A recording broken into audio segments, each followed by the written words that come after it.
A 2-minute silence has been observed around the country to mark Armistice Day and the anniversary of the end of the First World War. Tens of thousands of Scots lost their lives during the conflict. One of them was a soldier from Glasgow whose unmarked grave has been marked with a headstone more than a century after he died. David Cowan reports on a day when Scotland remembered. In a corner of Glasgow's southern necropolis, a forgotten soldier is commemorated. Peter Lydiard's grave has been unmarked for 102 years.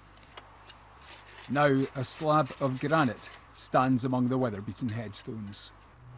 It proves that somebody does still care and they will be remembered.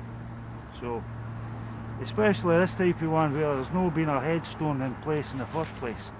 Gunner Lydiard was serving with the Royal Field Artillery on the Western Front when he fell ill with tuberculosis. He died back home in Glasgow in 1918.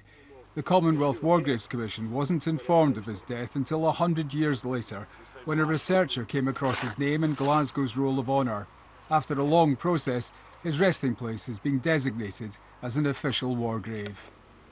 You get a tremendous buzz. When you find somebody, they should be recognised.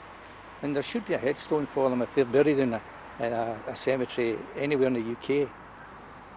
And it should be acknowledged that, yeah, they gave their life in the service of this country. This morning, Armistice Day was marked with socially distanced silences around the country.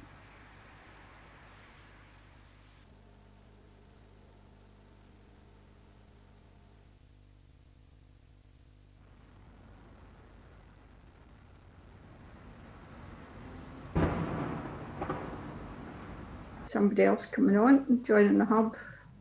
Unable to meet up in person since March, a group of veterans from the Women's Royal Naval Service came together in the way such things are done in 2020. I'd fractured my femur and then when I was in the hospital I got the virus. Oh, hello dear. I can see you. This is a wonderful thing. And particularly on this day. It's a pity we can't all meet up again in the cafe or something. One of these days. Oh, no, we'll meet again. The oldest wren in the group is 105. All served during the Second World War, their comradeship undimmed by the passing of so many years. It's great because we've only been able to speak to each other over the telephone, and it was just marvellous seeing everybody, and they were so bright. The researchers and commission will continue their work. 4 more unmarked war graves have been identified in Glasgow, Lanarkshire and the Western Isles. Each will be recognised in the same way as Gunner Lydiard's. David Cowan, reporting Scotland.